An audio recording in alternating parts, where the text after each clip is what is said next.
மனிதனை அல்லாஹ் ஒரு சமூக பிராணியாக படைத்திருக்கிறார். ஒரு மனிதனால உலகத்தில் தனிச்சு வாழ இயலாது. ஒரு மனிதனால சமூகத்தை விட்டு ஒதுங்கி வாழ இயலாது.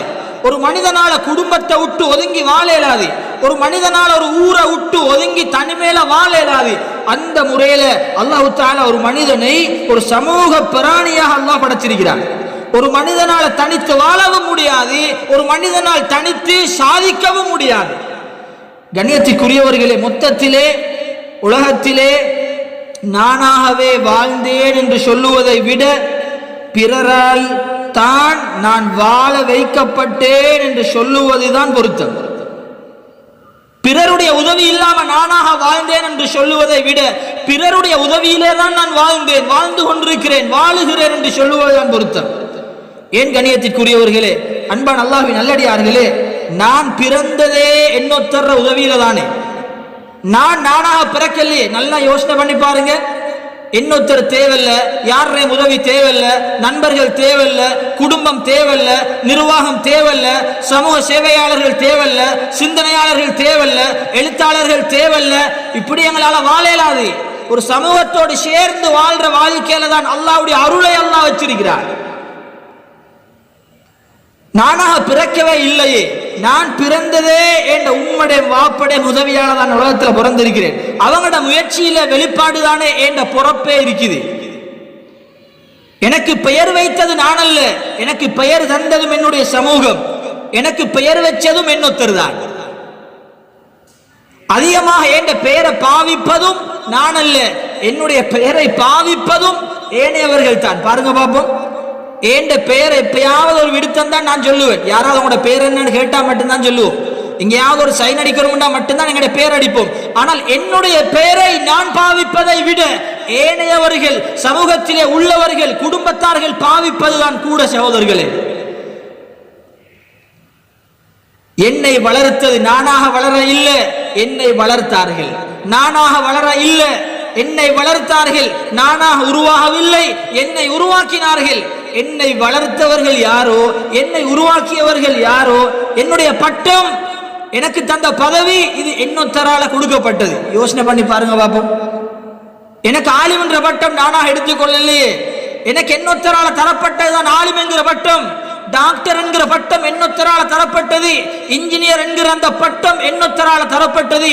நீங்கள் லோயர் என்கிற பட்டம் பதவியாக இருக்கலாம், இன்னொரு சமூகத்தால என்ன 4 பேரால தரப்பட்டதுதான் அந்த பட்டமும் பதவியும். கண்ணியமானவர்களே, எனக்கு நோய் வந்தால் சமூகத்துடைய உதவி தேவை.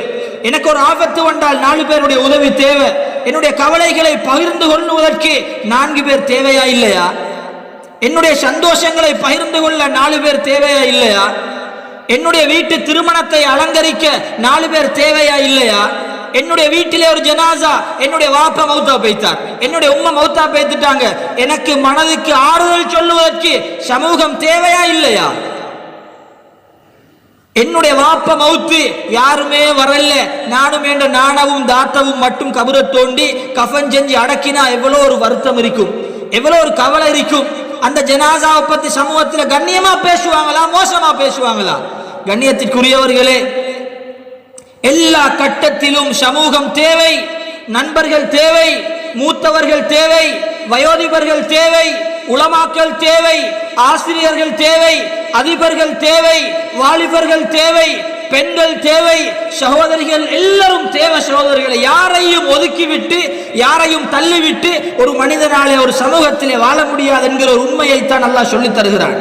கண்ணியத்திற்குரிய அல்லாஹ்வின் நல்லடியார்களே, நான் நல்லவன் என்கிற பட்டம் என்னொத்தன் தந்தது.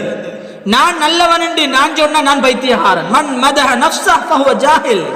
அரபில் ஒரு பழமொழி சொல்லுவாங்க, தன்னை தானே புகழ்ந்து கொள்ளுபவன் ஒரு மடையன். கண்ணியமானவர்களே, நான் நல்லவன் என்கிற பட்டம் சமூகத்திலிருந்து தரணும். நான் கெட்டவனா என்னுடைய சமூகம் சொல்லணும்.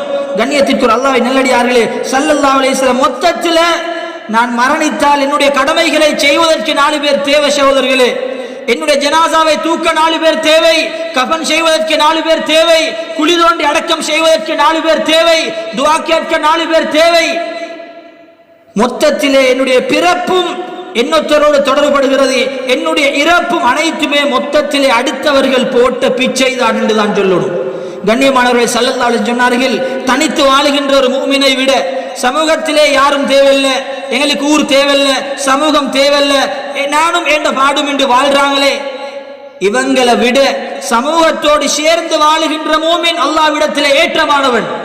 தனித்து வாழுகின்ற மனிதனை விட, சமூகத்தை விட்டு ஒதுங்கி வாழுகின்ற மனிதனை விட சமூகத்திலே கலந்து வாழுகின்றவன், சமூகத்துக்காக பேசுகிறவன், சமூகத்துக்காக பாடுபடுகிறவன், சமூகத்துக்காக எழுதுகிறவன், சமூகத்துடைய கஷ்டத்திலே பங்கு கொள்ளுகிறவன், சமூகத்துடைய பிரச்சனைகளுக்காக முகம் கொடுத்து அவமானப்படுத்தப்படுகிறவன், ஒதுக்கப்படுகிறவன், இவர்களை அல்லாஹ் அரவணைப்பான். சகோதரர்களே, இவர்களோடு அல்லாஹ் இருக்கிறான்.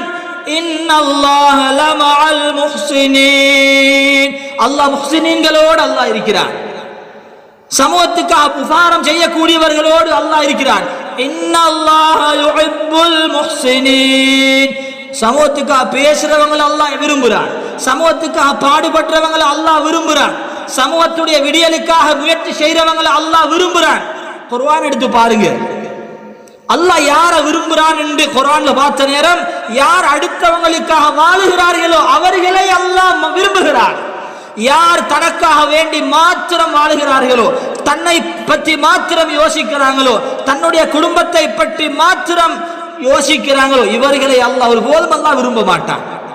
கண்ணியத்திற்குரிய அல்லாஹ்வின் நல்லடியார்களே, மொத்தத்திலே சமூகத்திலே சேர்ந்து வாழ்வதிலே தான் என்னுடைய மீசானுடைய பாரம் இருக்கிறது. என்னுடைய மீசானுடைய பாரம் சமூகத்திலே சேர்ந்து வாழ்வதிலே அல்லாஹ் வச்சிருக்கிறான். ஏன் சொல்லுங்க பாப்போம். மீசான பாரமாக்குறது நல்ல குணம்னு சொன்னாங்களா இல்லையா? ஹுஸ்னுல் ஹுலுக், நல்ல குணம், நல்ல பண்பாடு, நல்ல தன்மை, நல்ல அஹ்லாக்கோட மீசானை பாரமாக்கும் வேண்டா. நான் தனிமையில இருந்தா நான் யாரோட நான் அஹ்லாக்க காட்டுறது? நான் யாரோடையும் பேசுறதில்ல, நான் பஜாருக்கு மாறல, நான் ஒரு பிரச்சனையிலும் தலை போடுற இல்லை, நான் ஒரு கூட்டத்துக்கும் வார இல்லை, நானும் வேண்ட பாடு, எனக்கு ஒத்தரும் தேவையில்லை, எனக்கு ஒத்தரும் தேவையில்லை அப்படின்னு ஒருத்தர் வாழ்றாருண்டா, கண்ணியமானவர்களே, இவர் நல்ல மனிதர் என்று யாரு சொல்ற? இவர் நல்ல குணமுள்ள மனிதர் என்ற சர்டிபிகேட்டை யாரு கொடுக்கணும்? இவர் சமூகத்தில் கலந்து வாழ்ந்தால்தான் இவர் நல்ல மனிதரா கெட்ட மனிதரா நல்ல குணமுடையவரா இல்லையா என்கிற அந்த சர்டிபிகேட் கிடைக்கும். என்னுடைய நல்ல குணத்தை தீர்மானிப்பதற்கு ஒரு சமூகம் தேவை. கண்ணியவான் அல்லாஹ்வின் நல்லடியார்களே, சமூகத்தோடு சேர்ந்து வாழ்ந்தால் தான் உதவி செய்யலாம், சமூகத்தோடு சேர்ந்து வாழ்ந்தால் தான் அன்பு காட்டலாம், சமூகத்தோடு சேர்ந்து வாழ்ந்தால் தான் ஏனைய முஸ்லிம்களுடைய கடமைகள்ல பங்கு கொள்ளலாம். பாருங்க, சமூகத்தோடு சேர்ந்து வாழ்றதுல தான் ஒரு மனிதனுடைய 2 உலகத்துடைய வெற்றியையும் அல்லாஹ் வச்சிருக்கிறார். சமூகத்தோடு சேர்ந்து வாழ்றவங்கள்ல தான் அல்லாஹ்வுடைய உதவி இருக்கிறது. சமூகத்தோடு சேர்ந்து வாழ்றார், நோயாளியை விசாரிக்கிறார், ஜனாசாவை பிந்துறார், ஜனாசாவை தூக்குறார், ஆறுதல் சொல்றார், சமூகத்துக்கு வழிகாட்டுறார், பொருளாதாரத்தால் உதவி செய்கிறார், எல்லாமே சமூகத்துக்காகத்தானே. கண்ணியமானவர்களே, அடுத்தவர்களுடைய துஆ பங்கு கிடைக்குது. அடுத்தவர்களுடைய துஆவிலே பங்கு சமூகத்திலே சேர்ந்து வாழ்பவர்களுக்கு அல்லாஹ் வச்சிருக்கிறார். கண்ணியமான அல்லாஹ்வின் நல்லடியார்களே, அது மாத்திரமல்ல, மொத்தத்திலே என்னுடைய ஜன்னத்துல் ஃபிர்தௌஸை முடிவு செய்கின்ற இடம் நான் வாழுகின்ற சமூகம், நான் கலந்து வாழுகின்ற சமூகம் என்று தான் சொல்லணும். ஏன் தெரியுமா? ஒரு மனிதன் சுவர்க்கத்தை அடைவதற்கு ஈமான் தேவை. ஒரு மனிதனுடைய சுவர்க்கம் ஈமானை வைத்துத்தான் அளவீடு செய்யப்படுகிறது. ஈமான்தாரிகளுக்கு தான் சுவர்க்கம். அப்படி என்றால் ஈமானுடைய பரிபூரணத்தை அல்லாஹ் சமூகத்தோடு சேர்த்து வச்சிருக்கிறார். ஒரு சமூகத்தோடு சேர்ந்து வாழுகின்ற மனிதனை அல்லாஹ் ஈமானோடு சம்பந்தப்படுத்தி அல்லாஹ் பேசியிருக்கிறார். ஸல்லல்லாஹு சொன்னார்கள், முஸ்லிமிலே வரக்கூடிய ஹதீஸ், லா ததுகுல் ஜன்னah ஹத்தா துமினு, நீங்கள் ஈமான் கொள்ளாதவரை சுவனத்தை அடைய மாட்டீர்கள், ஈமான் கொள்ளாதவரை சுவர்க்கத்திலே நுழைய மாட்டீர்கள். வலா துமினு ஹத்தா தஹாப்பு சொன்னாங்க ஸல்லல்லாஹு அலைஹி வஸல்லம். ஒருத்தருக்கு ஒருத்தர் அன்பு காட்டாதவரை, ஒருத்தரை ஒருத்தர் மதிக்காதவரை, ஒருத்தரை ஒருத்தர் பாசம் காட்டாதவரை நீங்கள் ஈமான் கொள்ள மாட்டீர்கள். அப்போ உங்களோட ஈமானுக்கு எது தேவை? கலந்துரையாடுறது தேவை. உங்களோட ஈமானுக்கு தேவை ஒருத்தருக்கு ஒருத்தர் அன்பு காட்டணும், ஒருத்தருக்கு ஒருத்தர் பாசமாக நடந்து கொள்ளணும். அவல அதுல்லுக்கும் அலா ஷைஇன், ஒரு விஷயத்தை சொல்லி தரட்டுமா உங்களுக்கு? இதா ஃபஅல்துமு தஹாபபதும், ஸல்லல்லாஹு சொன்னார்கள், அதை நீங்க செய்வீங்கன்னா உங்களுக்கு மத்தியில பாசம் உண்டாகும், உங்களுக்கு மத்தியில இரக்கம் உண்டாகும், உங்களுக்கு மத்தியில நேசம் உண்டாகும், உங்களுக்கு மத்தியில காதல் உண்டாகும். என்ன தெரியுமா? அஃஷு ஸலாம பைனக்கும், அஃஷுஸ் ஸலாம பைனக்கும், உங்களுக்கு மத்தியில் அதிகமாக சலாம் சொல்லுங்க. அதிகமாக சலாம் சொல்ற பழக்கத்தை உண்டு பண்ணுங்க.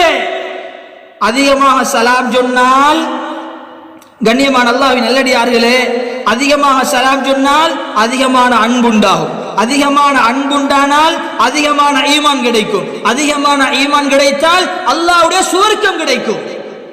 சுவர்க்கத்தோடு ஈமானை, ஈமானோடு நேசத்தை, நேசத்தோடு சலாத்தை, சலாத்தோடு சமூகத்தை அல்லாஹ் சேர்த்து வச்சிருக்கிறார். ஒரு சமூகத்தோடு சேர்ந்து வாழ்ந்தா தான் அதிகமா சலாம் சொல்லலாம். நான் வீட்டுக்குள்ளே இருந்தா யாருக்கு சலாம் சொல்றேன்? பஜாருக்கு வந்தா தான் எல்லாருக்கும் சலாம் சொல்லலாம். ஒரு மையத்தோட்டுக்கு போனா தான் எல்லோருக்கும் சலாம் சொல்ற பாக்கியம்.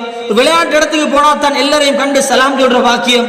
கண்ணியமான அல்லாஹ்வின் நல்லடியார்களே, உங்களோட கண்ணியமே உங்களோட சேர்ந்து வாழ்றதுல சலாத்துல தான் இருக்குது.